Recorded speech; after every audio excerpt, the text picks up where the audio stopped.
Le fond et la forme. Alors, un jour j'ai entendu chez un chassid Breslev, tu sais, nous, le ménage de Pessah, nos familles il commence dès maintenant. Ça commence dès maintenant. Les ménages, les trucs de folie, va laver, la maison. Ta femme, c'est plus ta femme, c'est Bekitsour, le balagan total. Et le RF Pessah, c'est-à-dire où le soir, c'est la bdika, j'ai un ami à moi qui me dit, tu sais, je suis allé chez un tel, un chassid Breslev, un élève de Rabbi Israël. Et tu sais, il a même pas commencé son ménage. Mais par contre, lui et sa femme, ils lisent du Likutei Tfilot sur Pessah.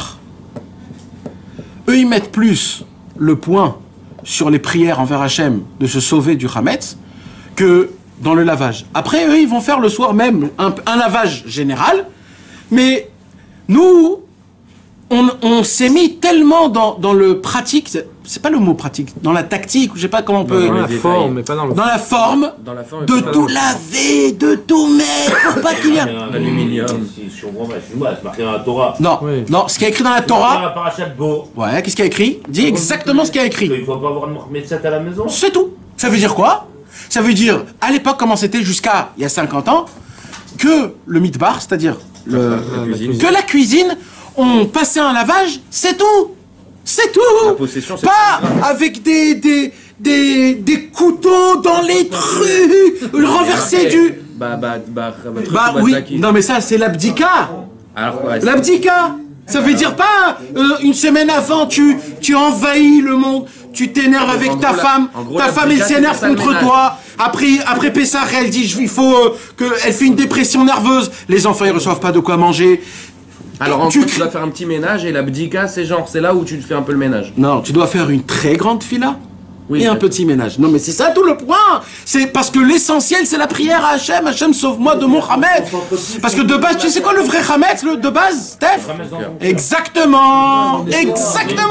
C'est tout. Donc maintenant on a oublié le Inyan, c'est tout. On sait ça. Aujourd'hui, on a tout extérieurement exceptionnel et intérieurement on est complètement vide. On a un super beau étrog, on a des super beaux loulaves, on a des téfilines qui coûtent $1000 et $2000, on a des talites qu'on fait sortir les yeux du monde. On est exceptionnel dans la Torah, des beaux livres, des ktorettes en claf, etc. Mais les gens ils ont acheté ça pour Hachem. Oui, je suis pas contre. Je répète, je suis pas contre. T'as raison. Ils ont acheté ça pour faire un vote d'Hachem. Ils en ont un foutre moi de. Franchement, je m'en fous de mon étron. Si c'est pas marqué dans la Torah, capote tes maris. Mais Rachamana Libabae, Hachem il veut ton cœur, il veut pas ton oseille. Je le fais pour qui? Tu le fais pas pour Wam. D'accord, mais il faut mettre du cœur après dedans. Le matin, je le fais pas pour moi. Je le fais pour Hachem, ou sinon je me lève pas le matin, moi, je vais dormir. Tu comprends ce qu'on dit. Mais soi-disant, le Yitzhara, il vient le matin, il dit reste au lit. Je lui dis frérot, viens à côté de moi si tu veux. Mais c'est débile, c'est quoi ces trucs là? C'est que pour Hachem que tu fais. Non, c'est faux. Non, c'est pour ta propre gava, tu fais pas pour toi. Non. Tu sais très bien que si tu vas pas te lever le matin, il va se passer mal la journée. Mais pas du tout. Si. Tu penses que Hachem il est pas consistant et trop, il est comme ça ou comme ça, ça va changer quelque chose. T'as pas compris? Pour qui tu pries? Qui tu pries? Hachem. Tu pries Hachem. C'est pas pour toi que tu te lèves le matin.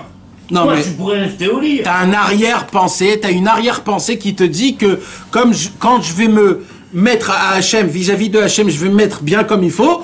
Quand je lui demandera des choses, il va être... C'est faux. Pas tout le monde a cette pensée-là. Pas tout le monde a cette pensée. C'est toi qui l'as dit la dernière fois. Oui, je l'ai dit. Pourquoi je l'ai dit? Parce que vous êtes pas... Vous pensez pas comme ça. Tu as cette pensée quand tu pries, toi? Ouais, aujourd'hui oui, maintenant oui. C'est pas vrai. Mais dis-moi, on a le droit de se travailler, frère. Ah d'accord. Moi je parle... moi je parle au monde, hein. Je parle au monde. Le monde il est pas comme ça. Le monde il est pas comme ça. Facebook il est pas comme ça. Quand tu pries, la moitié personne. Je vais t'expliquer juste un truc.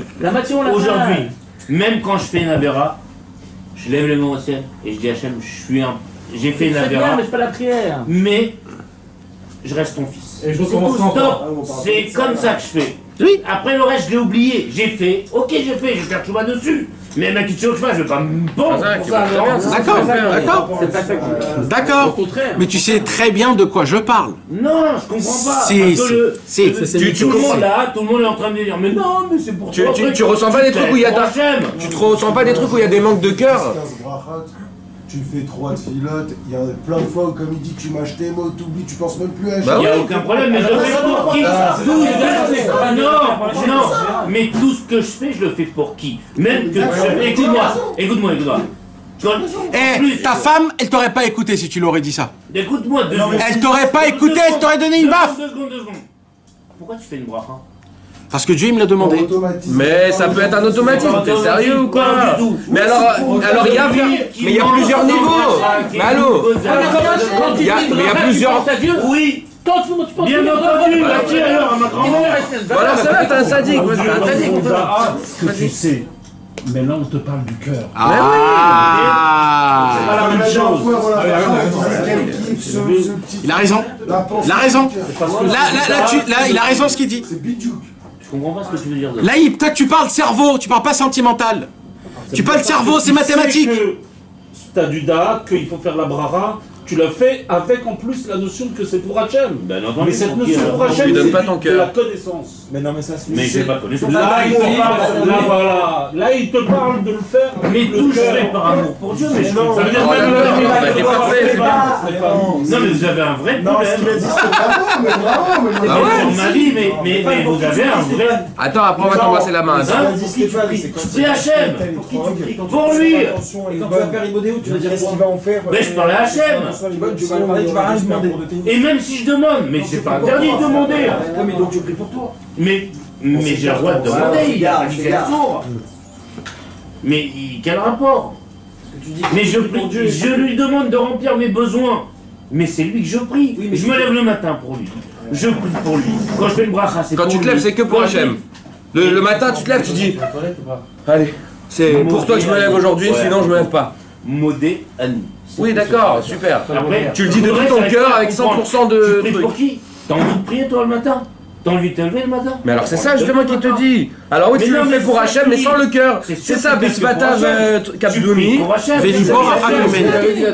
C'est sûr. Ça veut dire avec ta bouche tu dis, mais pas avec ton cœur. C'est sûr, c'est ça veut dire c'est sûr. Est-ce que tu J'arrive pas comprends à me ça? comprendre ce que tu dis. Quand tu dis 1 plus 1 ça fait 2, c'est ce que tu es en train de Tu dire. viens de le dire. On peut pas ça dans ton cœur. Tu viens de le dire. Tu viens de le dire, Nestor. J'ai pas envie de me lever. Donc ton cœur il a pas envie de se lever. Tu le fais pour la date parce que tu sais que tu dois te lever et que tu dois aller faire. Si c'était ton cœur qui parlait, bah tu te lèverais tout de suite. Tu continuerais. Tu comprends la différence? Mais oui, c'est comme c'est pas ton cœur, c'est ton esprit. T'as pas envie. Ça fait rien. T'as compris la différence? C'est ta preuve d'amour pour Hachem. Pour que l'auteur du cœur il puisse Ouais. être en service. Ça fait rien. Il faut se renouveler. Il faut se renouveler. Mais moi, Ça fait rien. Je fais attention. Je sais pas. Par exemple, je me lève Tout le matin, temps. Première chose que je fais, Tout le c'est temps. Modéani. Ok, il y a marqué, il faut Exactement. s'asseoir sur son lit, dire Modéani. Ça, c'est quelque chose que je ressens, que tu dis la première chose. Ah, on peut avancer, il demande si on peut avancer. Bonne nuit de Kadem. T'as dit que tu parlais plus. Même les petits Hachanaïm, Il vient de le dire, je lis et marqué, non, je le fais, il va le dire à l'instant. Donc tu le fais pour Hachem. Il vient de le dire à l'instant, le même. Top, mes amis. Ok, venez, on se reconcentre. Bezrat Hachem. Venez, on se reconcentre. T'as la émouna complète, Kadosh Baruch Hu t'a ramené la Neshama, donc t'es tout neuf. ben, c'est ce que je fais. Alors si t'as cette émouna là, si t'as cette Mais émouna chaque matin, Bah, allez, en avant. c'est la Stéphane, femme que j'ai. Stéphane, laisse-moi finir. Si t'as cette émouna C'est toi, Nachman Breslev? où tu dis moderne, Mike. t'es une Toi, créature Nachman Breslev? nouvelle, si t'as cette émouna là, Ouais, là dans le chat. alors là tu te fais pour Dieu. Là c'est sûr que ton moderni, ça va être que pour Hachem. Ça va pas être avec ta connaissance que tu sais que tu dois faire ça. Que tu connais rien. Même dans la connaissance de faire pour Hachem, parce que tu sais que c'est pour Hachem, il y a une noblesse. Il y a une noblesse dans ça. Ça veut dire qu'il y a un certain 127. côté où tu le fais pour Hachem avec pour lui. 800 Mais alors. c'est pas le cœur qui Voilà. c'est le da'at. Quand est-ce que tu vois que c'est le cœur? C'est quand tu as la émouna que tu dis moderni, pas que tu le dis d'une façon automatique, que là, Kadosh Baruch Hu t'a ramené. L'audience, elle baisse, là, les amis. On sent rien, vraiment. On sent rien. On perd tous les. T'as la émouna. Alors là, c'est un siman que t'as Tourne la caméra. Là, c'est un siman. C'est un peu comme Rabbi Nachman quand il voulait ressortir Là, c'est un Shabbat. siman Exact. que tu fais pour C'est le même Hachem. signe, voilà. Exact. Rabbi Nachman de Breslev, quand il était quand il était encore tout jeune, Écoute. quand il était jeune, alors il se disait comment je peux ressentir Shabbat. Je voudrais ressentir la Neshama Yetara de Shabbat. Il voulait. On reçoit une Neshama Yetara, pourquoi je ressens rien? Pourquoi je ressens rien? Je veux ressentir la Neshama Yetara de Shabbat. Maintenant, il avait à peine. Il était tout jeune, il avait 10 ans, il avait 7 ans, je sais pas quel âge il avait. Tout jeune, il était tout jeune. Alors, Bekitsur, qu'est-ce qu'il est allé? Il s'est dit, je vais me préparer. Tout bien avant Shabbat, c'est-à-dire même dès 1h, 2h d'après-midi, de vendredi. Et qu'est-ce qu'il a fait, Rabbi Nachman de Breslev? Il s'est habillé, il est rentré dans la synagogue et il s'est mis. Vous savez ce que c'est un stander?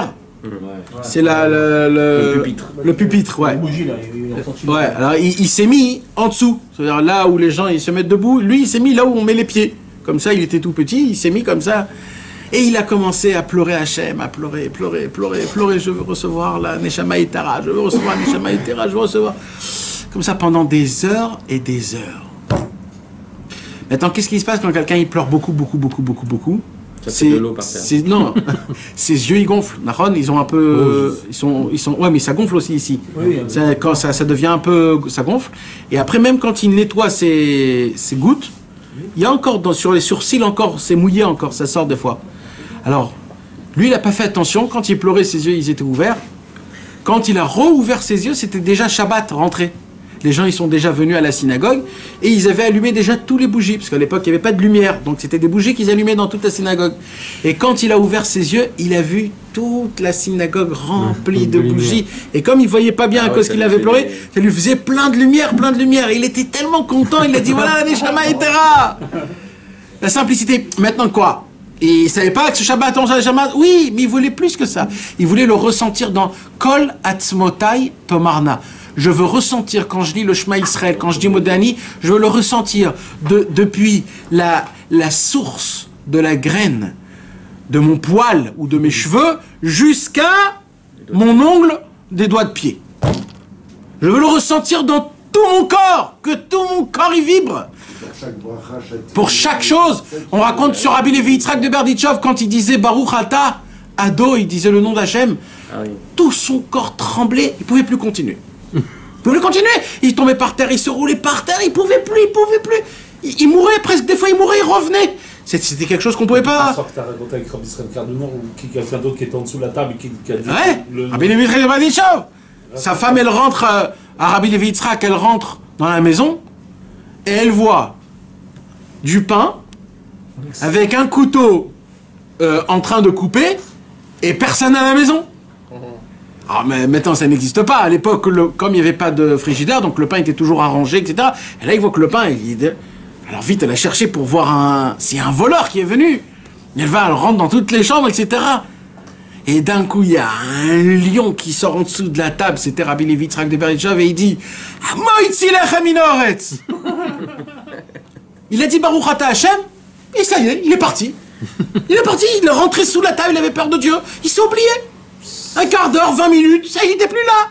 Quand il est revenu, il s'est rappelé Amotzi lechem haaretz. Un jour, on lui a demandé de faire la Brit Mila à un bébé.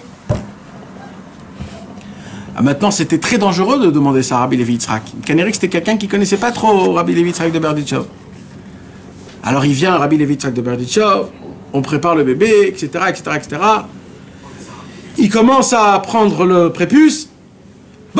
Il coupe. Baruch Ata Hashem. Et dès qu'il commence à Hashem, ça y est, il s'évade, il est plus là. Le couteau il tombe, le sang il pisse, le bébé il pleure. Et il est pas là. Il est en train de se rouler par terre, en train de crier Hashem il barre. Et ils savent pas quoi faire, le bébé, le truc, qu'est-ce qu'il faut faire? Ils mettent du courcoum, il faut mettre et ça pisse du sang. Et lui, il est pas là, on peut pas le... Et mes amis, le bébé est mort. Le bébé est mort. Le bébé est mort. Mais qu'est-ce qui s'est passé? Il a fait Kriatavetti. D'un coup, il se réveille après un quart d'heure à Rabbi Levi Yitzhak. Et vite, il cherche le couteau, on lui dit, il est mort. Il a fait bracha levatole.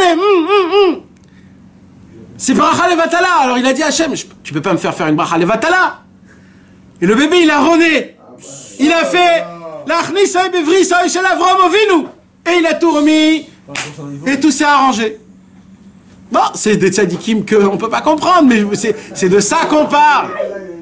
On parle de ça. On parle de Kol Atzmotai Tomarna. Tout mon cœur, tout mon corps, je veux qui vibre pour Hachem Yitbarach. Il y avait un tzadik. Sinon, on rêvait sur des miracles, hein, si c'était. Mais, ouais. Il y avait un tzadik à Yerushalayim qui s'appelait Rabbi Yudale Midjikov. C'était encore un des derniers que malheureusement il n'y en a plus aujourd'hui. C'était un très très grand tzadik qui était à l'époque du communisme et qu'il est resté au communisme. Il a dit: je ne partirai pas de l'Ukraine tant qu'il restera encore un seul juif. Et ce tzadik-là, c'était un très grand admour tzadik racine avec des centaines de milliers d'élèves en Ukraine. Mais avec la Shoah, avec tout ce qui s'est passé, ils sont tous morts. Il est venu habiter à Yerushalayim, il avait 90 ans, etc. Personne ne le connaissait. Personne ne le connaissait. Il n'avait plus ses élèves, il n'avait plus rien. Imaginez-vous un homme, un roi, il a tout, d'un coup il n'a plus rien. Il n'avait même pas de maison, il n'avait rien. Et il dormait dans le shtiblar de Beth Israël. Il avait un stender, il n'avait rien, il n'avait même pas d'habit, comment s'habiller. Maman, j'ai un vrai... Et lui, il avait un inyan. C'est-à-dire, c'était devenu de la nature pour lui. C'était pas... À chaque fois qu'il disait le nom de Dieu, il tremblait, mamache. Il ne pouvait plus continuer. Ça lui prenait 1 minute et ça continuait. Maintenant, imagine-toi prier comme ça toute une prière. Combien de fois il y a le nom de Dieu dans la tefila de Shacharit? Eh ben lui, maître, hein, et moi je me rappelle.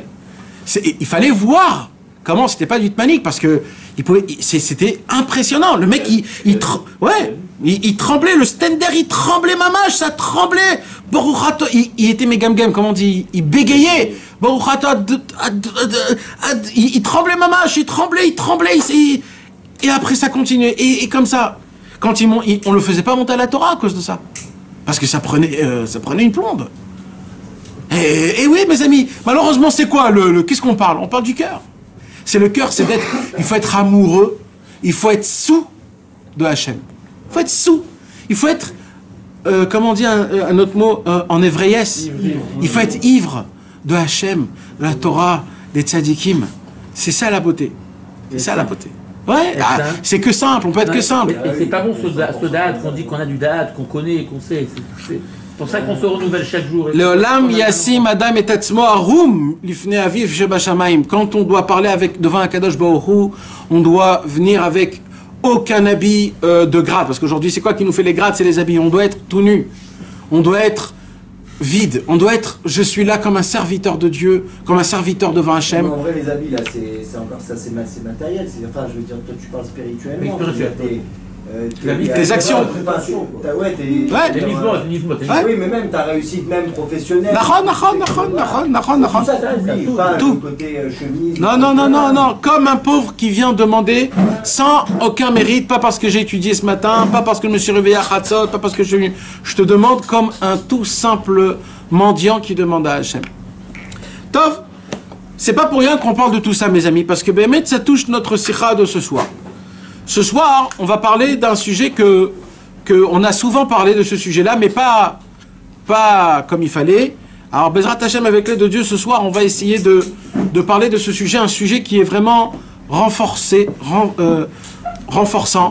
qui nous donne beaucoup de force. Et j'espère que Bezrat Hashem, le message, il pourra bien passer. Rabbi Nachman de Breslev nous raconte un minag, une coutume. Jusqu'à aujourd'hui, il y a ce minag-là, mais à l'époque, c'était encore plus... c'était plus reconnu. Vous savez, il y a des périodes dans le Ham Israël où ces périodes-là, même les gens les plus simples, ils savent qu'on ne peut pas consacrer du temps au travail. On ne peut pas. C'est exagéré. Ça veut dire, il faut que vous compreniez quelque chose, mes amis. Et là, je vous parle à tous, là. Je veux que tout le monde entende ce que j'ai à vous dire. Vous savez, de base, normalement, on n'a pas le droit d'y aller travailler. Je parle de la base. D'accord? De base, on n'a pas le droit d'y aller au travail pour faire de la parnassa. De base, Akadosh Baruch Hu, il nous dit Akadosh Baruch Hu, il nous dit, allez étudier la Torah, priez à Hachem, faites une petite ishtadlut dans la journée de 1 heure, même pas, je me trompe, pardon. Akadosh Baruch Hu, il dit comme ça, allez servir Hachem, si vous me serviez, je vais vous servir. C'est ça la base comme c'est écrit dans la Torah. Dans la Torah, dans le Chumash Dvarim, il y a écrit, si vous prenez le hol, le poids de l'étude de la Torah, je vous enlève le poids du travail. Donc si vous vous mettez à 100% dans le service divin, vous n'avez pas besoin de travailler. Et c'est quoi la plus grande preuve de ça? C'est notre paracha de la semaine. Pourquoi? Akadosh Baruch Hu a dit à Moshe Rabbeinu, prends un flocon de manne et garde-le dans les chérubins. Pour que les gens, après qu'il n'y aura plus de manne dans les années à venir, s'ils vont dire, oui, comment on va manger, on n'aura pas d'argent, qu'est-ce qu'on va faire, etc., etc., tu prendras ce flocon et tu lui diras, regardez bien ce qui s'est passé pendant 40 ans. Et là, ils vont comprendre que c'est que moi qui donne. Et c'est ce qui s'est passé au prophète Jérémie, juste avant de la destruction du premier temple. Les bénis Israël, ils ont dit, ouais, qu'est-ce que tu nous demandes, Jérémie, de faire tes chouvas, mais c'est très difficile. On doit... Vous imaginez qu'à l'époque, ils devaient créer une terre en entière, Eretz Israël, parce que c'était conquis. Ils ont conquéri Eretz Israël, ils devaient maintenant tout l'aménager, construire, etc. C'était un travail de folie. Donc ils étaient obligés de travailler tout le temps. Et le prophète Jérémie disait, mais qu'est-ce que vous faites? Sauf, vous êtes venus dans la terre promise. Mais maintenant, servez Hachem. Vous êtes là, vous êtes dans le palais de Dieu. Est-ce que dans le palais de Dieu, vous allez travailler? Vous êtes servis dans le palais de Dieu. On vous sert. Vous êtes des rois. Vous êtes des rois, c'est des gens comme ça qui vont venir avec le truc comme ça, ils vont faire avec le plateau, tu vas ouvrir avec la fumée. C'est ça dans le palais d'Eretz Israël. Encore en Chutz La'aretz, je comprends, mais là vous êtes en Israël, vous travaillez. Alors qu'est-ce qu'ils ont dit? Ouais, mais on n'a pas d'argent, comment tu veux qu'on fasse? Et en plus, on peut pas travailler entre nous. Et là, le prophète Jérémie, qu'est-ce qu'il a fait? Il est allé dans le Beth Amikdash, c'était un Kohen, le prophète Jérémie. Il est allé dans le Beth Amikdash, il a pris les chérubins, il les a levés parce qu'il y avait une boîte. Et dedans les chérubins, qu'est-ce qu'il y avait? Les tables de la loi cassées, les tables de la loi entière et un flocon de la manne. Il a pris le flocon de la manne, il a dit, regardez le flocon de manne, c'est ce qu'on mangeait pendant 40 ans. On est né dedans, on a vécu une vie en entière avec ce flocon de manne. Et là, ils n'avaient plus quoi dire. Et après que Dieu nous en préserve, il y a eu la destruction du temple. Parce qu'on n'a pas encore étudié, on n'a pas écouté les tzadikim. Maintenant, qu'est-ce qui s'est passé? Et nous, on n'a plus le flocon maintenant. Tu veux que je te sorte? Ça va changer quelque chose? Je continue l'histoire. Il est avec l'État. Maintenant, il y a eu la destruction du temple. Indiana Jones, c'est aussi. Et la destruction du temple a fait qu'on est descendu. On n'est pas descendu. On a chuté, on a fait la chute libre. C'était pas une pente. C'était une chute libre. C'était le fil, là. Comment ça s'appelle, là, le fil quand tu sautes? Élastique. Mais il n'y a pas le rebond. Voilà. Il n'y a pas le rebondissement. Quand on a chuté on a eu une Yeridat Adorot, comme c'était très grave. D'ailleurs, il s'est passé Purim, c'était entre les deux temples. Et ils ont construit le deuxième temple. Le peuple juif, il s'est un peu plus renforcé, mais c'était très... Ils ne pouvaient plus retourner. Alors, à la Gemara, ils ont institué, c'est dans la Gemara, hein, tout ça, ce que je vous raconte. Ils ont institué que 2 mois dans l'année, on travaille. 2 mois. À cette époque-là. Oui, 2 mois, c'est quand? Le mois où on plante, et un mois où on reprend la récolte. Ça sortait avant Rosh Hashanah et Kippour, ou alors après, juste après Rosh Hashanah et Kippour, un mois, c'était tout le mois de Cheshvan, et le mois de après Nissan Iyar. Donc le mois, ça s'appelle Shabbat Kala. C'était là où pendant 2 mois, il fallait rien... Là, il y avait les Baté Knissiot et les Baté Midrashot, ils étaient vides. Et les gens, ils travaillaient 2 mois comme des fous, ils avaient la bracha toute l'année. Mais malheureusement, il y a eu l'Empire Rome, et ça a créé des dégâts, et il y a eu des choses très graves, etc., etc. Et que Dieu nous en préserve, il y a eu la destruction du deuxième temple. Pareil, chute libre, alors là, une chute de folie. Avant ou après? Après la destruction. Une chute de folie, que Dieu nous en préserve. Il y a eu des morts, il y a eu des tueries, que Dieu nous en préserve. Il y a eu des centaines de milliers de milliards de morts de juifs qu'il y avait. Il y avait du sang qui avait jusqu'au nez des chevaux, il y a écrit. Dans tout Eretz Israël, on ne pouvait pas cueillir. Bon, c'était dans Gemara Masechet Gittin, il raconte des pages et des pages sur les massacres qu'il y avait. Alors, exactement. Alors, ils ont institué l'inverse. Parce qu'ils ne pouvaient pas. C'était quoi l'inverse? 10 mois, 2 mois. 10 mois, 2 mois. Ça veut dire 10 mois travail, 2 mois ils étudient. Et ça, mes amis, ça a tenu très longtemps. Très, très longtemps. Ça, ils ont dit, c'est très bien pour nous. Mais vous savez, quand ils étudiaient, c'était pas... c'était du matin jusqu'au soir, la nuit, matin, soir, nuit, ils n'arrêtaient pas. C'était devenu tous des malachim. Des gens avec des... Tous, ça n'existait pas un mec qui disait, moi je peux pas, moi... Il n'y avait pas Ishtadlout. C'était tout l'homme Israël, des millions de juifs, tous les mêmes, tous. Ils étudiaient 2 mois dans l'année, et le 10 mois, c'était 8 mois, parce qu'il y a les fêtes. Donc c'était 8 mois de travail, 2 mois de... Et là, il y a eu l'éparpillement du Ham Israël, à cause de la reine d'Espagne, comment elle s'appelait, Isabelle. Et là, il y a eu, que Dieu nous en préserve, le peuple juif, il s'est éparpillé en Ashkénaze, en Allemagne, au Maroc, tout, dans le monde en entier. Et malheureusement, on a manqué énormément de tzadikim. Il y avait des endroits où il n'y avait pas de tzadikim. C'est devenu un balagan total. À cette époque-là, il y avait un très grand tzadik qui s'appelait le Abarbanel, Rabbi Yitzhak Abarbanel. Il y avait encore plein d'autres tzadikim. Il y avait plein d'autres tzadikim. Je ne me rappelle plus des noms, mais il y avait beaucoup d'autres tzadikim.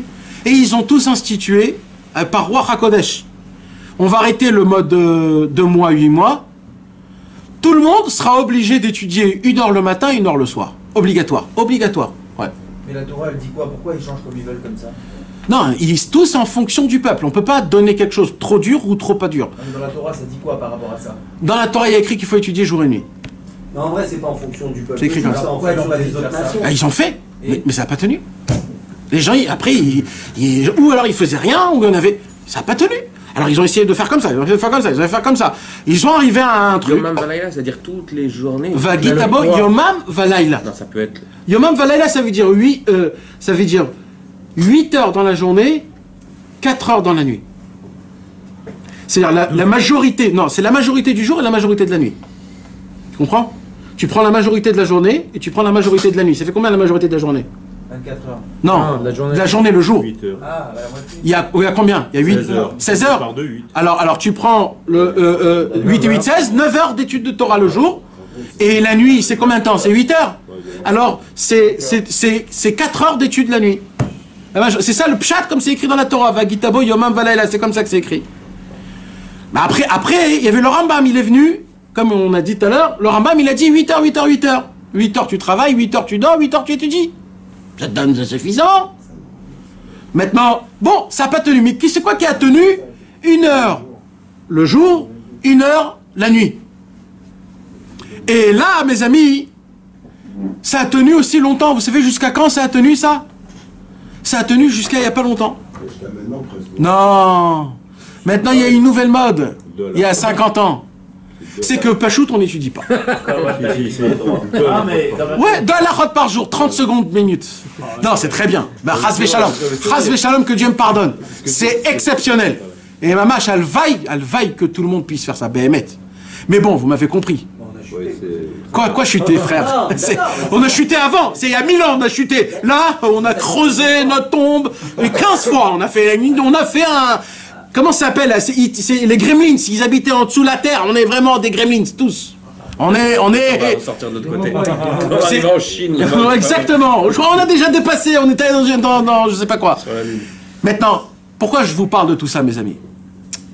Je vous parle de tout ça parce que il y avait quand même 2-3 petits trucs qu'ils ont tenus chez tout le monde. Tout le monde. Il y avait quand même. Vous savez, c'était quoi? L'époque de... Quand on arrivait vers le mois de Elul, Rosh Hashanah, Kippour, Sukkot, c'était tellement... Ils avaient tellement de Yirat Shamayim qu'ils avaient très peur du Yom Hadin. Kippour, Rosh Hashanah, c'est-à-dire même les femmes, même les enfants. Rabbi Levi Yitzhak de Berdichev, il a dit Afilo adagim shebayam roadim. Il a dit, je vois que quand on dit que le mois d'Elul, on fait Shabbat Mevachin, quand on fait le Shabbat avant, on dit Shabbat, ça va être le mois de Elul. Il dit, je vois que même les poissons, ils nagent pas normalement. Ils entendent le mois de Elul, ils ont très peur. C'est Elul. Ça, mes amis, il y avait ça, c'était tout le monde. Pourquoi? En plus, il y a les slichot. Il n'y a pas de... Tu dois te réveiller obligatoirement. Pas comme aujourd'hui, tu te réveilles à tous les heures, il y a les slichot, même l'après-midi et tout. Là-bas, c'était 4 heures du matin, tu te réveilles. C'était comme ça. Et même les gens simples qui comprenaient rien, ils se levaient même avant. Ils lisaient du Zohar sans comprendre parce qu'ils ne pouvaient pas comprendre. Donc ils lisaient. C'était des gens très simples. Hein. Je parle des ceux qui faisaient des chaussures, du riz, qui vendaient du sucre. C'était des gens qui lisaient au minimum 1 heure de Zohar par jour. Minimum. Chok les Israël, mes amis. Chok les Israël. Mais un chiloni, il dit le Chok les Israël, tellement qu'il est important, le Chok les Israël. C'est la base de tout. Un peu de Torah, Nevim, Ktuvim, Mishnah, Gemara. 10 minutes, t'as fait ton régime alimentaire, spirituel, t'as toutes tes vitamines, t'es comme il faut. Tu t'as pas de Chok les Israël, tu prends ton sang, on va te dire, tu te manques du B12, du C, vitamine A, il te manque tout ça. Pourquoi? Parce que ça te donne tout. Bon, laisse tomber. Bekitsu, il y avait des périodes que c'était très... Ils avaient peur. Il y avait aussi une deuxième période. C'était quoi la deuxième période? Shovavim. On est là dans Shovavim, mes amis. Shovavim, c'était spécial. Tous les lundis et les jeudis, ils arrêtaient tous de travailler, ils allaient à la synagogue, et ils commençaient à lire tout le livre des Teilim jusqu'à la fin. Là, ils enchaînaient Mincha vite. Hein? Shovavim, c'est toutes les parachiotes de Shemot, Vaera, Bo, Beshalach, Yitro, Mishpatim, c'est le Rashtavot de Shovavim. C'est toute la période où les béné Israël, ils étaient en Égypte, qu'ils ont souffert, etc. Le Harizal, il dit que c'est une période énormément, Shatratzan, comme on dit, un moment très propice pendant ces 4 semaines, non, ces 7 semaines, ces 6 semaines, que Akadosh Baruch Hu, il est prêt à réparer, à effacer tous les pgamabrites qu'on a fait. Toutes les pgamabrites qu'on a fait, Akadosh Baruch Hu, c'est un moment propice de Shovavim. Donc Shovavim, c'était tout le monde. Il y a qui jeûnaient. C'était des jours comme ça. Alors, une des minagim qu'ils avaient reçus, mes amis, pendant des millénaires, hein, là je vous parle pendant des millénaires, c'était que pendant le mois de Elul, ils devaient tous terminer le Tikkun Zohar. Un peu plus de Teilim, il dit Rabbi Nathan. Rajouter des Teilim. Ça veut dire, si quelqu'un ne fait pas Tikkun HaKlali, qu'il le lit le Tikkun HaKlali. Mikvé, s'il peut le faire tous les jours, Shovavim. Avant, Mikvé. J'ai entendu quelqu'un, et quand j'ai entendu ça, je suis tombé amoureux de cette parole. Je me suis dit, pourquoi je ne suis pas comme ça? J'ai entendu un monsieur très simple, hein, mais simple. C'est simple, un mec, un mec. Il a parlé une dracha dans une synagogue très simple, hein, générale. Non, c'est Dafka, écoute. Il a parlé pendant 1h30 que d'une seule chose. 1h30. Combien c'est important? Non, mais ça veut dire qu'il a parlé du cœur, pas de la sagesse. Pas de la sagesse. Il a parlé de son cœur. Ça veut dire que c'était des paroles que... Il faut être un grand homme pour parler autant du cœur. Bémet. Eh bien, il a parlé pendant 1h30 dans une bête à Knesset que d'une seule chose. Non. Mikvé Tikkun HaKlali. Mikvé d'abord, Tikkun HaKlali après. Mais tu sais ce qu'il a dit? Je voulais redevenir comme si je connaissais pas Rabbeinu pour entendre ces paroles, les boire tellement que c'était beau.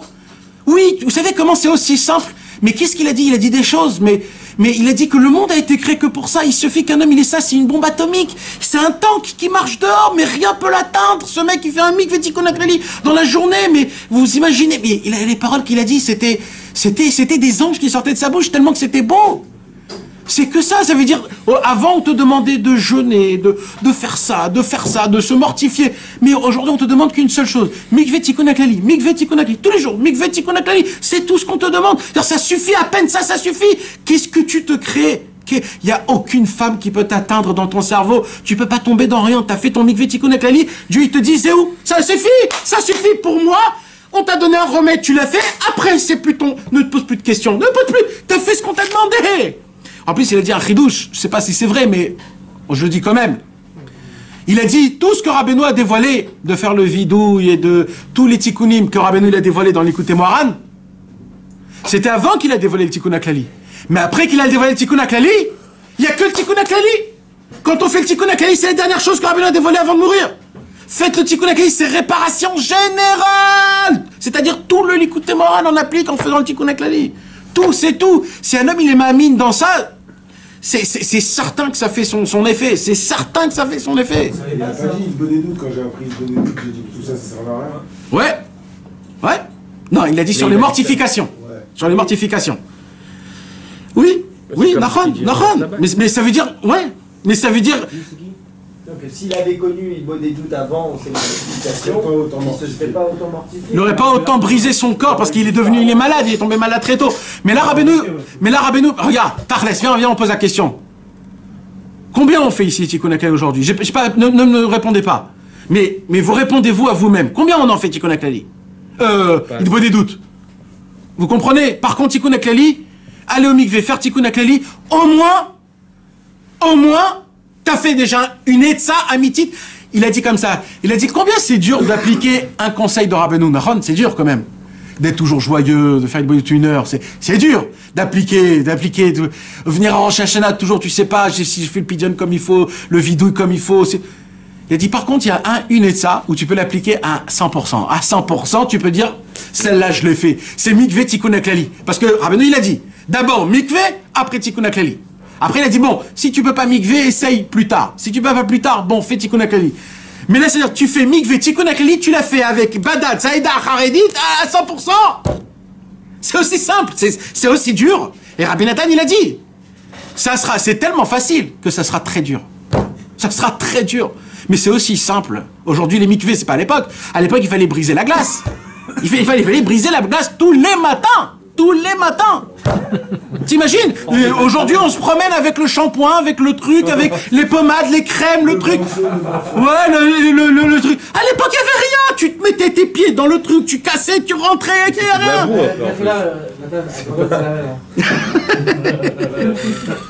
Non, mais vous comprenez de quoi je vous parle, mes amis. Donc, Bekitsour, pourquoi je vous parle de tout ça? Il y avait une coutume, pendant le mois de Elul, de terminer tout le Tikkuné HaZohar. C'est quoi le Tikkun HaZohar? Je vous ai expliqué déjà plusieurs fois. Dans le Zohar HaKadosh, il y a plusieurs livres. D'accord? Le premier livre du Zohar HaKadosh, c'est le Tikkun HaZohar. C'est quoi? C'est 70 révélements de secrets qu'il y a sur le premier mot de la Torah, Bereshit. Mais on n'a pas besoin d'étudier ça. Non, pas étudier. Rien que le lire. Ah, mais ça va nous apporter quoi? Ça va purifier la Neshama. Les mots, ils vont purifier, laver la Neshama. Combien il y a 70 livres 70 révélations sur le mot Bereshit. C'est une partie qu'on lit quand il y a un brit. Aussi. C'est juste les mots que tu sors de ta bouche, ils sont tellement purs, c'est Rabbi Shimon Bar Yochai qui les a écrits quand il était dans la grotte et qu'il était enterré sous terre parce qu'il n'avait pas d'habit. Il mangeait que du caroub et de l'eau, il n'avait rien d'autre parce qu'il était poursuivi par les Romains. Et pendant ces 13 ans-là, Eliyahu Hanavi est venu du ciel et il lui a appris des secrets. Il a écrit le Tikkun HaZohar et il a dit, Rabbi Shimon Bar Yochai, je l'écris spécialement en araméen parce que vous n'êtes pas obligé de comprendre, il suffit juste de lire les paroles et c'est tellement puissant que ça vous donne des bonnes airs. C'est comme du déodorant pour la Neshama. Pourquoi il a dévoilé? Il n'a pas dévoilé. Tu peux pas le comprendre. Il a juste dévoilé de manière que quand tu lis, ça peut te faire que du bien pour ta neshama. Mais personne ne peut comprendre. Ah, tu comprends pas? Non, tu peux pas comprendre. Même si tu lis l'araméen, Tu peux pas comprendre. Vraiment. Il n'y a pas de sens. Aujourd'hui, il y a le Tikkun HaZohar en français, tu le lis, tu vas rien piger. Rien. Tu comprends pas, c'est des codes, c'est des mots, des trucs, tu comprends pas ce qu'il veut, tu comprends pas. Tu comprends pas. Il n'y a pas de queue, il n'y a pas de tête, tu comprends pas, tu sais pas de qu'est-ce qu'il te veut. Mais Kitsour, il a fait rentrer. Alors, c'était un minag que tout de suite, le matin, après la tfila de Shacharit, comme après les gens ils vont au travail, c'est difficile d'aller au travail. Alors ils se sont dit tout de suite on fait le Tikkun HaZohar.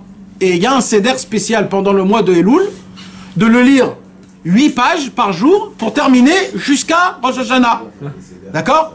Alors le matin, il faisait comme ça. Maintenant, imaginez-vous un homme, parce que là je vous parle mamache des gens comme vous, hein. Je vous parle vraiment des gens comme vous. C'est des gens qui n'étaient pas du tout dans l'étude, rien du tout. Ils sont dans le travail, dans le travail toute la journée. Imagine-toi maintenant déjà Shacharit, c'est difficile. Il doit se rajouter maintenant 1h30 de Tikkun HaZohar qui comprend rien. En araméen en plus. C'est difficile quand même. C'est très difficile. Ouais, il dit ils sont restés plus longtemps, mais alors, ça a amené des ronds. Bechavot Jérémy, lis, tu vas voir ce qu'il va nous dire Rabbi Nachman. Comment c'est beau. Regardez comment c'est beau, qu'est-ce qu'il dit Rabbi Nachman. À voix haute, avec attention et léat. Il saisit l'occasion d'une discussion sur le mois d'Elul pour nous parler du travail spirituel propre à ce mois.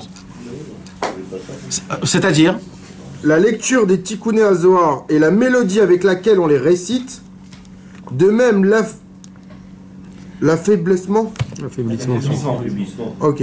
De même l'affaiblissement au cœur que l'on éprouve pour être resté plus longtemps à la maison d'études, au-delà de l'ordinaire, tout cela constitue un travail spirituel de grande valeur qui remue le ciel et contribue à la réparation de bien des fautes. Quelqu'un peut me dire un peu qu'est-ce qu'il y a écrit ici? Ouais, Déjà. Bechavot, qu'est-ce qu'il veut dire? Ça veut dire que si jamais on lit Tikkun Zohar, alors on est obligé de rester un peu plus à la maison d'études, ça amène une arratage. Voilà. Est-ce que vous commencez à capter c'est quoi la vision de Rabbi Nachman? Parce que là, Rabbi Nachman, il apporte un chidouche qui est exceptionnel. La mélodie et la fatigue. Alors plus que ça. Qu'est-ce que tu... Moi, avec mes yeux, j'aurais pu dire que Rabbi Nachman, il aurait dit « Waouh, combien ils sont beaux, le Ham Israël, que malgré leur travail, malgré tout ça, ils restent un petit peu, ils lisent du Zohar. Quel mérite, le Ham Israël, quel mérite !» Mais Rabbi Nachman, il n'a pas regardé ça. Il n'a pas parlé du fait qu'il termine le Tikkun Zohar. Il n'a pas parlé de tout ça. Il a parlé que d'une seule chose. Vous savez, c'est quoi la seule chose qu'il a parlé, Rabbi Nachman? Il a dit, vous connaissez le... combien de pages il me reste là? C'est de ça qu'il parle, Rabbi Nachman. Le œuf là que vous faites. Il a dit, quand il monte dans le ciel, comment Hachem il embrasse ce œuf là, que parce que t'es resté encore un peu plus, tu t'es fatigué, t'en as marre, tu dis le Tikkun Zohar parce que, oh, j'en peux plus, combien il faut lire, combien encore, purée, j'ai fait une seule page, encore 8. Mais là, on est à l'inverse du cœur, là. Ouais, c'est l'inverse, c'est marrant. Hein? On est à l'inverse du cœur, là. Ah, alors, c'est pour ça exactement que je voulais parler de ça. C'est pas l'inverse du cœur. Écoute bien ce que je vais dire. Regardez ce qu'il dit Rabbi Nachman. Dit Stéphane. Non. C'est qu'il fait l'effort déjà. Non, pas du tout. C'est beaucoup plus profond que ça. Écoute bien. Il dit Rabbi Nachman de Breslev, de base, lui, il veut le faire pourquoi? Pour son tikkun, pour sa neshama. Maintenant, c'est quoi qui fait que c'est difficile? C'est pas le fait d'appliquer depuis la base. De base, quand il va appliquer ça, ce tikkun Zohar, il va commencer avec une énorme enthousiasme, avec une énorme envie et il te l'avoue de ferveur. Mais lui, comme il n'a pas la patience, c'est que bon, ça va, il y a mon travail, aujourd'hui j'ai un rendez-vous pile poil à 8h, etc., ça va être difficile. Mais bon, je le fais quand même parce que c'est Elul, etc., etc. C'est pas pareil. Ça commence avec une ferveur, ça commence avec un enthousiasme. C'est après que ça devient lourd et dur. Après. Parce que ça devient lourd. C'est dans tout. Hein? Ça, c'est dans tout. Tu prends tes livres, quand tu commences à lire tes livres, les 30, 40 premiers tes livres, vas-y, tu les fais... Ah, tu disais pas ça tout à l'heure quand tu disais que... De non, quoi? plus je le fais. Non, quand tu commences à lire les 40 tu lis 40 tes lignes, t'es au top. Quand t'arrives au 60e, déjà tu commences à fatiguer. Quand t'es au 80e, t'es crevé. Au 80e, tu penses en cardio. Non, mais il a raison. De quoi? Tu penses en cardio au 80e. David, Bien entendu, tu penses à Dieu pour Pourquoi il est fatigué alors? Mais dis-moi, t'as le droit d'être fatigué, Mes amis, regardez c'est quoi la vision de Rabbi Nachman. Rabbi Nachman, il va pas regarder combien de pages t'as fait. Rabbi Nachman ne va pas regarder si à Rosh Hashanah tu fais le Siyum du Tikkun Zohar. C'est pas ça qu'il va regarder, Rabbi Nachman. Rabbi Nachman, il veut pas dire est-ce que t'as terminé ton Tikkun Zohar ou pas, Rosh Hashanah. Il s'en fout de ça, Rabbi Nachman. Rabbi Nachman, il a dit combien d'efforts t'as fait. Combien? C'était difficile, tu l'as quand même fait. Eh ben, t'es mon prince. T'es mon prince. Plus c'est difficile, t'as tenu. T'as pas laissé la difficulté te surpasser. Il dit Rabbi Nachman, même le nigun, ça veut dire même l'air, l'intonation de comment tu lis le Tikkun Zohar. Quand tu le dis, tu dis, quand on lit, on fait, on s'essouffle, parce comme si on a couru un 100 mètres à 8 km, mais qu'est-ce qui vous arrive, les gars? On dirait que quand tu joues au Nintendo, tu t'essouffles, mais qu'est-ce qui vous arrive? Non, on lit, on est essoufflé. Eh ben, t'inquiète, frère. Akadosh Baruch Hu, il comprend. Il te comprend, il est dans ton corps, il ressent ce que tu ressens, tu continues à faire. Il dit Rabbi Nachman de Breslev, moi je regarde ça, comment Hachem il dit, regarde qu'est-ce qu'il dit Rabbi Nachman, de tout ça, lis-le en français Jérém, ah tu peux pas? Regarde, oui. Tout à l'heure, il a dit on devait se lever comme un lion. Exact. Donc on devrait faire tout comme un lion. Et normalement oui. Oui. Donc là, en vérité, dans la difficulté, on obtient plus de choses. Eh oui, Et oui, ça veut dire de base, Nahon, de base, on demande Bémet de devenir un lion. Ah, voilà. C'est la base qu'on te demande. Un homme, il doit être toujours comme un lion. Mais le problème, c'est qu'on ne peut pas atteindre cette chose-là. niveau-là. Oui. Alors, Kadosh Baruch Hu, il descend à ton niveau, il reste pas dans son niveau. Et c'est pour ça qu'il aime la difficulté, c'est pour ça qu'il aime la personne qui souffre en faisant la chose. Souffre, non, mais qu'il a fait avec difficulté. Ah là, en sueur. Ça veut dire c'est difficile et je le fais quand même. Maintenant, c'est quoi la question que moi je vais mettre? Peut-être qu'Hachem il est pas content, Usan. Peut-être qu'Hachem il est pas content quand je fais les choses et j'ai pas trop envie de les faire. Nahon? Peut-être. Alors, tu sais ce qu'il dit Rabbi Nachman? Qu'est-ce qu'il dit Rabbi Nachman? Il dit, tu sais quoi, moi ce que je prends, là je regarde pas s'il a fait bien, parce qu'en vérité, viens on parle maintenant mathématiques, il le fait très mal son Tikkun Zohar, hein, parce que, c'est comme ça qu'on lit le Tikkun Zohar. Rabbi Shimon Bar Yochai, il a jeûné, il mangeait du caroub, il était dans la terre, c'est comme ça que tu lis ton Tikkun Zohar, frère, en faisant œuf. Alors au niveau de ça, t'es pas bon. Mais Rabbeinu a dit, mais moi je regarde même pas ça. Mais même pas je compte ça. Il dit, Rabbi Nachman, moi qu'est-ce que je regarde? Je regarde comment c'était difficile, mais il a quand même fait. Il s'est quand même efforcé. Voilà, ça veut dire c'était difficile, il a... Regarde, mes amis, vous savez... Est-ce qu'il y a un plus... Parce que Bémet, on s'est posé la question avec un ami hier, 1 heure sur ça. Est-ce que c'est plus grand, quelqu'un qui veut... Il m'a dit, officiel, j'aime pas étudier. Moi, c'est un truc que j'aime pas, c'est étudier. Il me dit, mais je le fais parce que, bon, je sais que c'est une mitzvah et tout machin. Mais je déteste. Et il me dit, je suis sûr que c'est une plus grande mitzvah parce que je déteste. Parce que je me force, parce que, au final, je le fais parce que c'est Hachem et tout, donc je le fais, je me force. Et moi, je lui disais, mais Hachem, il t'a pas donné une punition de la Torah, il faut que tu aimes. Et il me disait, mais je suis sûr que celui qui aime, il a moins de mérite que moi, parce que pour moi, c'est plus dur. Mais c'est pas ça la question, combien de mérite il y a. C'est vrai qu'il a plus de mérite, mais la question, c'est combien de plaisir il a à Hachem. C'est ça qu'il faut regarder. Alors, mais oui, ben non, mais. Non, parce que c'est un Genaf Kamina, c'est quoi que tu regardes? C'est quoi ton but? Son but, c'est d'avoir plein de mérite dans le ciel ou c'est le plaisir à Hachem? Le mec, il étudie pas. Non, mais est-ce que. Oui, il étudie pas Hachem, mais maintenant, lui, maintenant, sa simcha, il est pas comme il faut, il se sent dégoûté de la Torah, c'est pas beau ça? Mais ça le saoule d'étudier. Parce que Hachem, il préfère ça ou il préfère. C'est Hachem qui a demandé. Oui, mais moi. Sinon, lui, il s'en tape. Moi, je suis pas content de ça. Il préfère aller jouer à regarder. Moi, je suis pas content de ça. Elle est sûre, elle est très belle cette réponse de comment Hachem. Mais Vadaï. Ton fils, il te fait quelque chose de mouchonne et rempli de sourire. Tu le préfères de toute façon. Eh ben, c'est ce que je lui ai dit. Oui, non, c'est sûr. Mais c'est certain que Kadosh Baruch Hu, il voudrait que tu le fasses, que tu prennes goût à ça. Maintenant, c'est un vrai problème, c'est un réel problème. C'est mieux quand tu prends D'abord, il se demande pourquoi il l'aime pas, quoi. Dans la fila, il faut pas avoir de talent. C'est qu'il faut se demander pourquoi. C'est faux. C'est faux complètement. Par exemple, d'aimer un air pour faire la fila, parce que ça entraîne dans la Et fila. tu dis comment en français? C'est pas bien. En français? Ben non, moi je suis pas pour ça, moi. Limite le contraire, non? Ouais. Parce que En vérité, c'est une grande marloquette, en vérité. C'est compréhensible. Il y a une vraie marloquette entre les chassidim et les litaïm. Est-ce qu'on a le droit de prendre goût à l'étude ou pas? Qui dit c'est faire un midot. À l'étude, moi j'ai vu ça dans l'étude. Est-ce que quand tu comprends une vraie souga dans la Gemara, c'est un vrai kiff? C'est-à-dire c'est un kiff béhémet. C'est-à-dire quand tu comprends le Inyan, c'est un vrai kiff. Alors ce kiff-là, est-ce que c'est personnel ou Hachem il est content de ce kiff-là? C'est une grande question ça. Ouais, est-ce qu'il faut le garder pour soi, par exemple? Ouais. Ou est-ce que tu dois le... Ouais. Eh ben les litaïm ils disent ben non, ça s'appelle pas l'ishma. C'est pour toi, c'est un kiff pour toi. Mais ils sont baqués dans le bras. Oui, mais ben Nachon, c'est pour ça que pour eux c'est très difficile. Et par contre, Rabbi Menachem Mendel Mivitebsk, dans Pri Haaretz, il dit mais fourrache qu'on doit. Ah, c'est là où je l'ai vu Shabbat. Voilà. On doit plus que ça. Ça doit devenir. Ça doit devenir notre nature. De te réveiller le matin et de dire oh là là, il me manque quelque chose là dans ma main là.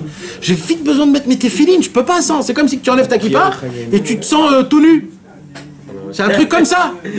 Ça image bien le truc. Maintenant, 2 minutes. Tout à l'heure, t'as dit il y a Yerida, t'as dit ce que tu veux. Maintenant, moi, c'est toujours pareil. J'ai toujours un problème avec ça. Dans la paracha de Réchit, Bézia tapecha tochal lechem. Ouais. D'accord? Ouais. Machloket dans la Gemara, Rabbi Eliezer, Rabbi Shimon Bar Yochai. Est-ce qu'il faut travailler ou il faut étudier? D'accord? Tu es d'accord avec moi que la mascana de la Gemara, c'est qu'il faut travailler? L'Avdavka. Il y a beaucoup qui ont fait comme toi et qu'on parle aussi. Ouais, parce qu'ils ont fait comme lui, ils n'ont pas fait comme eux-mêmes. Ils ont voulu recopier. Ils voulaient ressembler à Rabbi Shimon Bar Yochai, mais ils n'étaient pas Rabbi Shimon Bar Yochai. Toi, tu dois faire toi ce que toi tu fais. Arbe Asu Kemoto, il fallait pas faire Kemoto, faire Kemotra. Ils ont voulu ressembler à Rabbi Shimon. Ah, tu te prends pour Rabbi Shimon, eh ben tu vas t'en prendre dans la tête. Et pourtant Rabbi Shimon après il dit Shema Israël Baboker, Shema Israël Baerev. Oui, parce que ça aussi, parce que Rabbi Shimon Bar Yochai, il avait la saga du Tikkun Haolam que même un petit peu ça suffit. Mais Tachles, Behemet, tu veux savoir c'est quoi le vrai Inyan? Le vrai Inyan, c'est de jeter le monde. Mais c'est quoi ce Inyan aujourd'hui de quand tu vas monter Shachem, Kavata et Tim la Torah? C'est quoi cette question? Parce que Kavata Itim la Torah, si tu dois étudier 24 heures sur 24, il n'y a pas Kavata Itim. T'as fixé des horaires. Il n'y a pas de Itim. Alors Rabbi Nathan, il a donné un pshat. C'est quoi Kavata Itim la Torah? Il dit Kavata, c'est le mot d'après un pasuk, Vekava et Kovehem Nefesh. Il y a écrit que Pharaon a volé des âmes juives et qu'il les a mis dans le mur. Comme ça il y a écrit. Il les mettait, des enfants, il mettait dans les pyramides. Et comment il y a écrit Vekava et Kovehem Nefesh? Il a volé. Donc Rabbi Nathan, il dit, regardez comment c'est sympathique. Comment on a dit, il a employé la Torah, le mot Vekava, en volant. Alors il dit, Rabbi Nathan, c'est quoi la question qu'on va te poser après 120 ans? Kavata et Tim la Torah, est-ce que tu as volé des moments dans ta journée pour Hachem? Ça c'est beau. Ça c'est pas tu leur raconteras. Au nom de Rabbi Nathan. Mais qui sont mes amis? Alors. Ça me fait pas peur de Rabbi Nathan. Mais Kitsour, alors, c'est pour ça que c'est tellement important en plein milieu d'un truc, etc. D'un coup, vous ouvrez un livre, 5 minutes, je le regarde, et là, oui, Kavati Tim la Torah aujourd'hui. Mais Kitsour, mes amis, ce que je voulais vous dire, c'est ça. C'est que maintenant, ce qui se passe, c'est qu'il y a plusieurs choses, mais je ne sais pas si vous allez comprendre ce que je vais vous dire. Toujours, j'essaie de répéter ce machal, mais imaginez-vous, aujourd'hui, un homme qui veut devenir docteur. D'accord? Il va faire 5 ans d'études. Après, il va faire 3 ans de stage. D'accord? Maintenant, le monsieur, il a raté son stage. Il a raté son diplôme. Il connaît, hein? Il connaît tout. Il a fait, il a refait, il a raté, il a raté, il a raté. Il refait. Maintenant, Tarles, il n'a pas de diplôme. C'est pas un docteur. S'il va guérir quelqu'un, on va lui mettre une amende, il va rentrer en prison. Bah oui! Comment tu te permets d'ouvrir un ventre de quelqu'un, mais qui tu es, t'as pas de diplôme docteur, etc., etc. Akadosh Baruch Hu, le Yetzer Hara a fait rentrer ce circuit dans ce monde-ci en fonction du résultat. La réussite. Est-ce que je me rappelle de ce que j'ai étudié hier? Non. Alors ça sert à quoi? Est-ce que j'ai bien prié ce matin? Non. Alors encore ça sert à quoi? Est-ce que j'aime faire la Vodat Hashem? Non. Alors qu'est-ce que t'es en train de te casser la tête? Pourquoi? Parce que on rentre dans un circuit que dans ce monde-ci, tant que t'as pas ton diplôme, tant que t'as pas appliqué tout comme il fallait, alors tu vaux rien, t'as rien fait. Comme on dit, t'as pas le diplôme, t'as beau étudier 10 ans, t'as pas le diplôme, tu vaux rien. T'as le diplôme, le mec il a étudié 4 ans, il a eu son diplôme, c'est un docteur aujourd'hui. Alors le monde à l'envers. Chez Hachem, c'est pas comme ça que ça fonctionne. Chez Hachem, c'est combien tu t'es fatigué, combien t'as sué. C'est que comme ça que ça fonctionne. Maintenant, tu peux prendre goût à ça, hein. Pas Ras Shalom que tu expliques ça. On récompense l'effort et pas le résultat. Oui, non mais je veux te dire d'Afka sur ce que tu m'as posé comme question. C'est-à-dire que le monsieur maintenant, c'est pas qu'il souffre et qu'il se mord les dents. Il est content qu'il le fait d'une manière que c'est difficile, mais je le fais quand même. Tu comprends ce que je suis en train de dire? Par exemple, pour rentrer dans un mikvé froid, c'est difficile. D'accord? Je rentre pas, il met le pied, oh là là là là, qu'est-ce que je vais faire? Il rentre pas. Tachles, il vient, bam, il saute, il est dedans, il fait... Qu'est-ce qui se passe? Comment il se ressent dès qu'il sort du mikvé? Un ange, le mec, il a envie presque de voler. Alors quoi? Alors au début, c'était difficile, tu vois, mais après... Oui, mais c'est ça, je lui ai demandé, et je lui ai dit, et après, c'est pas qu'il prend goût, c'est qu'après, il a l'impression de s'être acquitté d'un truc, il a dit, au moins, je l'ai fait, je l'ai mis dans mon sac. Moi, je suis pas pour ça. Bah ouais. Moi, je suis pour la personne qui souffre, mais qu'après, il dit, oh, merci Hachem, merci mon Dieu, Nachon. Un homme, il veut se réveiller à Chatzot, il est dans son lit, ça fait une demi-heure, il se dit, je me lève pas. Une demi-heure, le bébé, il pleure, il se lève pas, allez, je reste dans mon lit. Il reste dans son lit, Il est 4 heures du matin, il dit, oh, j'ai pas dormi toute la nuit dans mon lit. Et il se réveille. Et il est pas content, il fait son Chatzot et il s'assoit.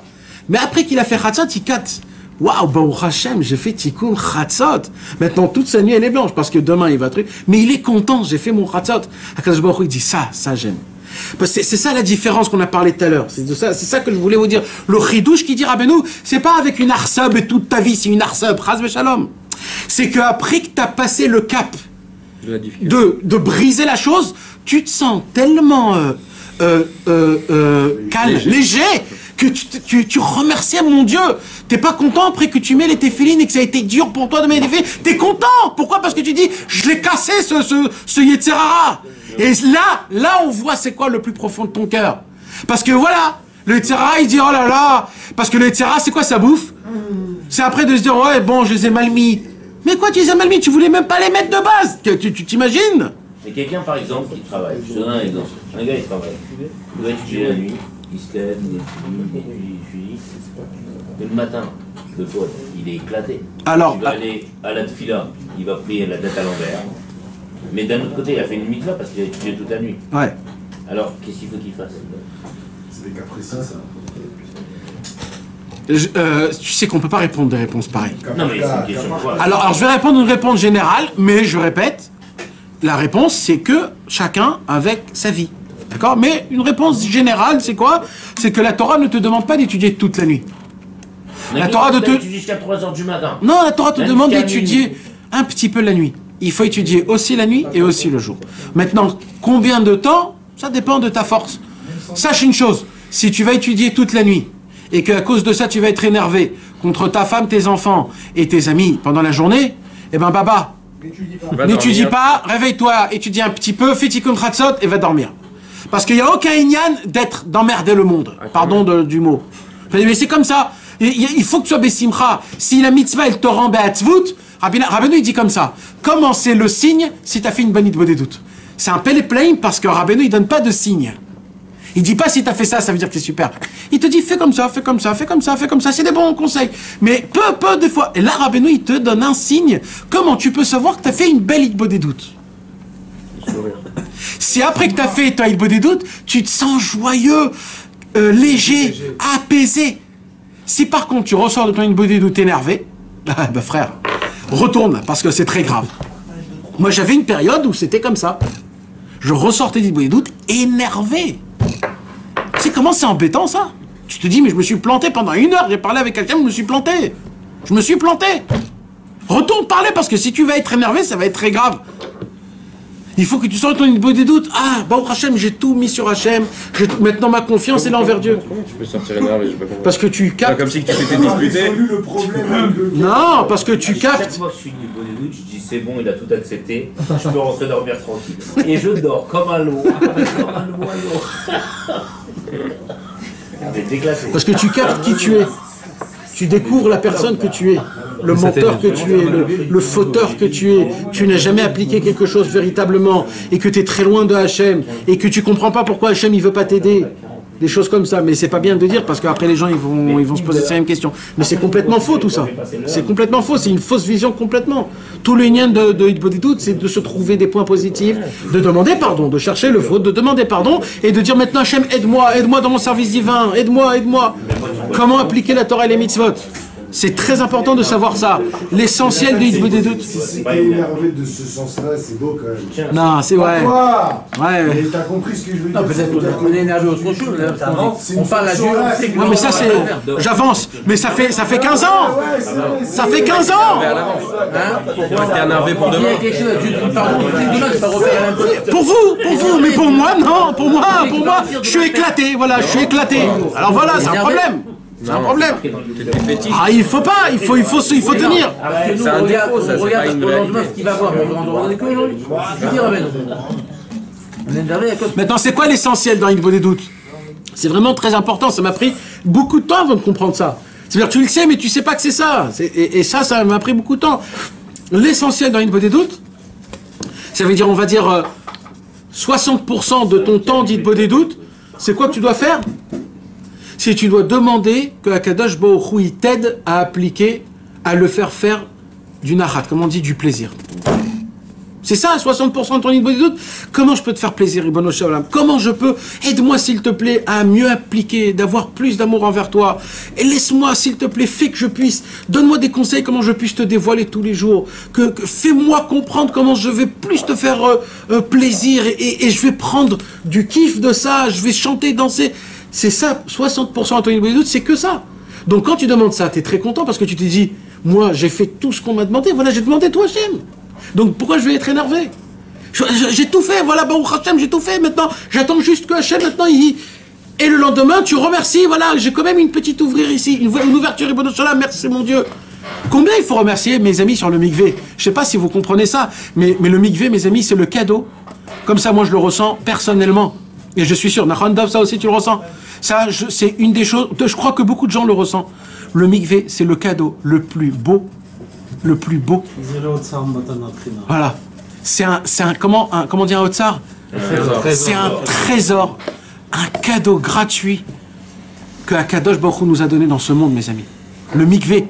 T'es sale, spirituellement, tu rentres, t'es propre. C'est tchic-tchac, ça veut dire y a pas, ne te casse pas la tête, et tu ressens, et plus tu te trempes, plus t'es sain. Mais mes amis, c'est un cadeau, mais c'est un cadeau. Maintenant, et prenez ce travail-là de faire mikvé itbodedout, mikvé tikkun haklali, mais t'es pas propre, t'es pas tout neuf, t'es tout neuf. C'est comme le monsieur qui avait $1 million en minus dans la banque, et que le banquier l'appelle, il lui dit, tu sais que t'es en minus d'$1 million. Il lui dit, bah qu'est-ce que tu veux que je fasse? Il lui dit, bah tu vas te pendre. Ah, tu peux rien faire d'autre, tu peux que te pendre.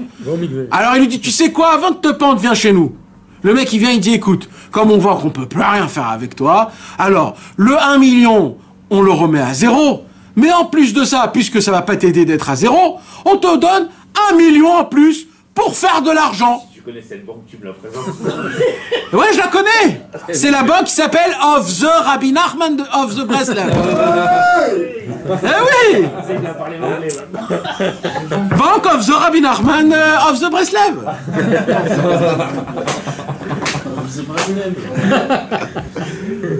Is #1 bank. Is very very good bank.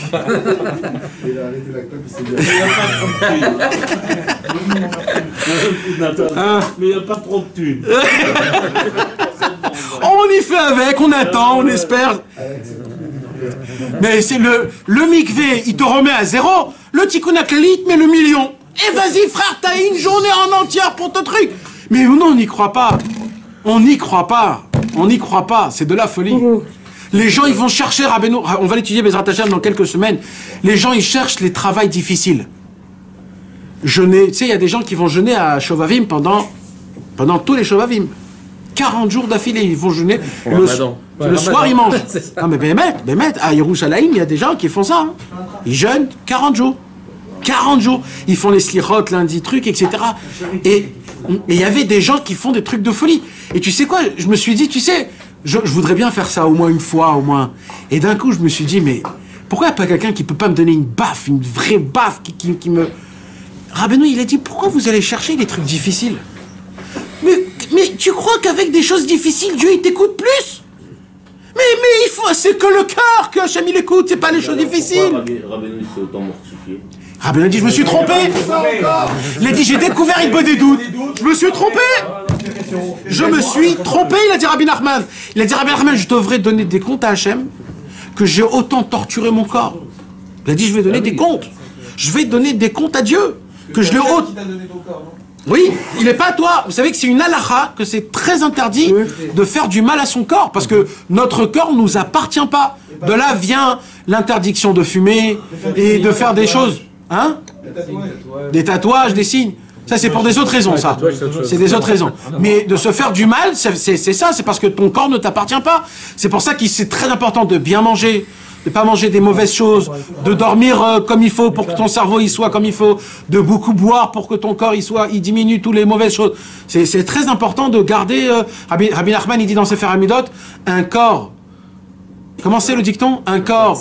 Un esprit sain dans un corps sain. Un esprit sain dans un corps sain? Ouais. Un truc comme ça, ouais. C'est ça. Non mais c'est un truc comme ça, dans Sefer Hamidot il y a écrit. Il y a écrit comme ça, Sefer Hamidot. je me rappelle plus même en hébreu, mais le Itztachut, le besoin du corps, il passe avant le besoin de la Neshama. C'est un Péléplaïn que Rabbeinu dit ça. Parce que tu peux jeûner sans aucun problème une fois par semaine, frère. Sans aucun problème. On ne doit pas jeûner. Non, mais ça veut dire que je te parle physiquement, il n'y a aucun problème. Parce que tu sais ce qu'il dit Rabba von Ber Nachman. Il dit Rabba von Ber Nachman, quand ton corps est malade, c'est tout le temps que tu peux pas servir Hachem. Alors vaut mieux un petit peu de t'arranger ton corps qui soit bien fort, etc. pour que tu puisses servir à Kadosh Baruch Hu avec une force de folie. Le Vadaï. Rabbi Nachman. Rabbi Nachman, il a dit ton corps, il passe avant. Pourquoi? Parce que... Non, il avait dit autre chose. Hein? Ah ouais? Je vais te mettre en rediff la vidéo, tu vois. Il a entendu Rabbi Nachman. Ah, Rabba von Ber Nachman. Rabba von Ber Nachman. Ouais. Rabba von Ber Nachman, c'est Rabba von Ber Nachman qui l'a dit que quand un homme, il est malade, alors il est malade, on va dire 2 semaines, 3 semaines, pendant ces 2 semaines, 3 semaines, il faut rien. Alors là, on va lui dire, t'es pas patour, parce que t'aurais dû te garder, t'aurais pas dû sortir comme ça, sans écharpe, etc. Tu te prends pour qui? Garde ton corps il appartient à Hachem. Il faut faire attention à ton corps. Combien Rabbi Nathan, il prie dans le Likuté de Philot, Hachem fait que je puisse me réveiller la nuit, étudier toute la nuit, et il dit à Rabbi Nathan, c'est un Pélé, il dit, et que j'ai pas mal à la tête, que ça m'embête pas pendant la journée, que je puisse rester avec mon apaisement d'esprit. Il le dit, mais fourrage, parce que c'est tellement important. Combien Rabbi Nathan, il demande dans l'écouté de Fiot que je puisse manger peu et être rassasié beaucoup de temps. Il le demande, que je puisse manger ce que j'ai besoin pour que le corps puisse prendre ce qu'il a besoin. C'est des filotes qu'on a besoin de prendre. Mais bon, Bekitsour, mes amis, moi, ce qu'on va parler ce soir, donc ce qu'on a dit, c'est quoi notre étude de ce soir? C'est une petite sira, mais c'est une sira qui est vraiment importante. C'est que malheureusement, on va chercher des choses très difficiles. On va toujours essayer de regarder si on a appliqué ou pas appliqué Bassof. On va essayer de voir toujours le côté qui n'est pas négatif. Il dit Rabbi Nachman, mis à part l'effort que tu as fait, que Akadosh Baruch Hu, c'est ça que je voulais dire. Lis-nous, s'il te plaît, la dernière ligne. Parce qu'elle est très importante, la dernière ligne. Je crois que c'est toute une seule ligne. La lecture des Tikkuné Azohar. Non, la dernière, mamash la dernière. Mikol Zenaseh Dvarim Elyonim. Et tout cela constitue un travail spirituel de grande valeur qui remue le ciel et contribue à la réparation de bien des fautes. Tu t'imagines? Ça remue le ciel. Qu'est-ce qui se passe quand il y a un tremblement de terre sur Terre? Non, là il parle que c'est de la fatigue. Ça veut dire quand tu lis ta Parashat Haman et que ça t'a pris 1h30, Hachem il s'en fout presque de la Parashat Haman, pardon, ça veut dire que vous m'avez compris, mais ce qu'il a adoré le plus, c'est le 1h30 que tu t'es cassé les dents à dire Ayomer. Il a dit que tu rajoutes en fait ce qu'il y a marqué, le plus que d'ordinaire. Ça fera le matin. C'est pas évident l'araméen. Hein. Ouais, c'est pas évident. En plus, l'araméen de Onkelos, c'est pas l'araméen de Rabbi Shimon Bar Yochai. Et l'araméen de la Gemara, c'est pas le même araméen, c'est plein de sortes d'araméens et c'est très difficile, tu te casses les dents. Mais ça, malheureusement, mes amis, c'est une halakha que tous les vendredis, on doit faire toute la paracha, Shnaim Mikra Vera Targum, hein. Oui, on doit le faire. C'est une halakha dans le Shulchan Aruch. C'est Goula de Hari Chouchami. Non, mais laisse tomber la ségoula, c'est un chova, ça veut dire c'est une chova. On est obligé d'étudier la paracha de la semaine avant Shabbat. Obligatoire. De lire deux fois le Chumash et une fois l'araméen. L'araméen ou la 2 fois la paracha, Nathan? Ouais. Et chaque jour avant Shabbat. Il y a un livre spécial. Alors tu peux le faire par jour, Rishon, Sheni, Shlishi, Revi Chamishi. Tu peux le faire ou alors vendredi tout. Le vendredi matin tout, c'est le meilleur. Maintenant. On n'avait pas dit plutôt que Onkelos. Alors maintenant de la base, pourquoi on doit lire Onkelos? Parce qu'à l'époque tout le monde parlait araméen, donc en fait on voulait te mettre au courant de ce qu'on va lire demain. Parce que c'est très important d'être au courant de la paracha de la semaine. Alors c'est pour cela que j'ai vu qu'il y a des poskim qui disent que si tu peux pas faire Onkelos, fais Chumash Rashi. Attends, ça compare aussi. D'accord, en français alors, il y a aussi des poskim qui ont dit que si tu le fais aussi en français, alors on peut essayer des Chova. On est rendu quitte. Mais c'est très important de le faire avant Shabbat, mes amis. Mais pourquoi avant Shabbat on peut faire? Mais il faut le faire chaque jour. Vendredi soir aussi, tu peux le faire. Mais il faut faire chaque jour. Il faut le finir avant. Il faut le finir avant Seuda Shnia. Avant samedi matin. Non, avant que tu manges la Seuda de matin. Le soir. Le soir, non. Après le repas. Ah, après le repas. Après le repas. C'est la deuxième possibilité. Si tu l'as pas fait vendredi, tu le fais le soir. Si tu l'as pas fait le soir, Faire tard. ouais, Même tard. ouais. Et si tu peux pas le soir, tu le fais le matin avant la prière. On va rattraper toute la paracha avec Rachid. Une Kelous, c'est le Targum. Et Targum, il est en araméen. En araméen. Tu dis que l'araméen, je le dis que du soir, c'est des quoi là. Mais Vadaï. Donc le De Targum, base, une Kelous, c'est le meilleur, c'est le top niveau. Un riche tu viens de le faire. Vadaï. De base, c'est une Kelous. De base, c'est une Même si Kelous. on comprend pas, ça. Même si on... Non. Non, De tu base, peux c'est... rajouter le français après. Non, mais c'est pas ça qui remplace l'autre, quoi. Non, de base, le Unkelous. Il y a un grand ignan du Targum. Après, tu rajoutes le français. Maintenant, il y a des livres qui sont faits en une seule masse. Ça veut dire, tu lis, il s'écrit 2 fois le pasouk et l'araméen en même temps, et en une seule truc. Donc tu le... Pas cette Si je semaine, reçois le pas la paracha paracha main. de Béchala, pas la paracha d'Itro, à partir de Ouais, Mishpatim, C'est pour eux qu'il y a plein de... tu mets une heure et demie pour faire ton Mashmashi. Les rachis, ils sont comme ça. Ouais. Non, mais même le rachis de cette semaine, il est aussi difficile. Je te parle Nalacha Mefourachet Ochova, il y a écrit Chova. Obligatoire. Obligatoire. Alors, qu'est-ce que tu peux faire? Tous les jours, tu fais la montée de la journée, Rishon, Sheni. Ça prend pas plus que 10 minutes si tu le lis en français. Même pas, ça prend combien? Ah, en français. En français, combien de temps? 3 minutes. 3 minutes en français. Et après, tu le refais le vendredi. Non? Non, mais en français, tu peux te permettre de lire toute la paracha en Ouais, français. tu le lis 2 Le fois. lundi, tu fais 2 fois le Rishon et le deux fois le- Ah, 2 fois en français. Non, pas en français, je dois pas faire 2 fois en français. En français, c'est une fois. En hébreu, 2 fois en hébreu. Et Rachid. Mais en français, ça compte comme le tirgoum. Si, Ça compte comme le but du truc, quoi. Donc pas pour le... il faut tout faire, mais qu'est-ce que tu veux?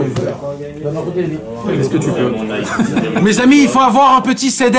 sur Chumash. Mes amis, il faut avoir un petit céder. Ouais, mais un petit céder, mais là, c'est un grand céder maintenant. Mais sur Chumash, Laurent. Non, il faut. C'est pas un grand, c'est combien on a dit? 3 minutes, 4 minutes, 5 minutes, on va dire? Oui, mais C'est pas c'est plus pas que ça 5 qu'il minutes. parle. Il parle du Shtamik Rechada. Commencer en faisant que le français, c'est 5 minutes, c'est déjà un très grand pas Non, il que... est déjà une fois en hébreu, la paracha en hébreu. Mieux que ça, tu veux. Une fois en hébreu, une fois en français. Mieux que ça, tu veux. Bon, mes amis, en tout cas, ce qu'on a dit, c'est la bonne volonté. Hachem, il veut, voilà. Le fait est qu'on en a parlé, qu'on a assez. C'est déjà Kadosh Baruch Hu, il est content, même de la tonation, de l'air, de ce qu'on a parlé, des mouvements qu'on a fait avec la tête. Vadaï. Combien de fois, il y a même écrit là-bas que celui qui a raté, il peut rattraper jusqu'à Simchat Torah. Ça veut dire, si t'as raté 5, 7, 8 semaines, t'as jusqu'à Simchat Torah. Ça veut dire, c'est un vrai inyan que tu peux pas rater. Ça veut dire, c'est... Attends, et d'année en année, le mec, il a pas fait pendant 10 piges. Ah, Simchat Torah, c'est mort. Ouais. Ah, tu dois faire 20 micras, tu dois faire 20. Ça va faire 2. Tu dois en faire 20, quoi. 10 minutes. Ouais, 10 minutes. En mettant les deux mains sur le cœur. Ça racole. Chaque paracha. Ouais. 70 ans, ça fait 140. Ou alors la mer. Ça fait x2, 140. Ouais, bon. Alors le sous l'eau, en laissant Mais beaucoup tu fais de pas, tu temps. vas partir de 13 ans. Parce qu'avant, tu n'avais pas le droit. C'est pas beaucoup. Tu peux faire tout dans une fois. Voilà mes amis. Toute ta vie, tu peux récupérer. Donc, En plus, tu dis, bah, à partir de maintenant, je récupère. C'est facile à... Le Bilam, c'est le neveu de ça. Nachon, c'est un midrash dans Ilkut Reuveni qui dit ce chidouche énorme. Il y a écrit Bnektura Avram Avinu, après qu'il a eu tous ses enfants, et qu'il a envoyé, etc. Et que Sarah est morte, il s'est marié avec Ketora, on ne sait pas c'était qui Ketora, si c'est Sarah, si c'est ça, etc. Et il a eu des enfants, et un de ses enfants, l'enfant d'Avram Avinu, c'est Bilam. Ça m'a... On a fait un cours sur ça jeudi. La lignée royale, si tu auras le temps de la voir, c'est un cours exceptionnel qui parle de tout ce sujet-là. C'est quoi la lignée? Il y avait la lignée que nous on connaît, Avraham, Yitzhak, Yaakov, Moshe, Aaron, et il y avait dans l'autre côté, dans la Touma, une lignée royale qui descendait d'Avraham Avinu. Hier soir, j'ai entendu ça. T'as Ishmaël déjà. Non, pas tout. T'as Ishmaël déjà, c'est déjà pas mal. Ouais, Ishmael, non mais Bilam, c'est... Ishmaël aussi, c'est pas mal alors. C'est pas le mal. Non mais Bilam, hein. Ouais, Bilam, c'est le là, concentré ils sont pas- des magies Oui, mais- qui est devenu contre Dieu. À la fin, Ishmael, il c'est va un être peuple, méchant, un peuple qui a des mauvaises qualités, À la fin, il mais va c'est être- pas impureté. Bilam aussi, il a fait la Si, ils ont- patrouille avec c'est le des gens Dieu qui ont des d'Israël. qualités. C'est rendu aussi. Bilam, ce sont tous les grands parleurs, les philosophes, Faiseur de miracles. ceux qui font des magies. Il était prophète dans l'autre côté. Exactement. J'adore. Exactement. Je fais taire. Dans le côté pas bon. Voilà. Bilam. Les autres que les bénisses. Ah. Les descendants d'Ismaël, c'est ça? Normalement, ouais. Mais même eux, ils sont descendus. Ah ouais, qui te va savoir? Il est bon, hein. Voilà, mes amis. Que Dieu vous bénisse. Qu'on puisse toujours se renforcer dans l'effort et de regarder que l'effort qu'on fait, car Dieu il regarde que les efforts qu'on fait. Pas si on a appliqué, pas si on a...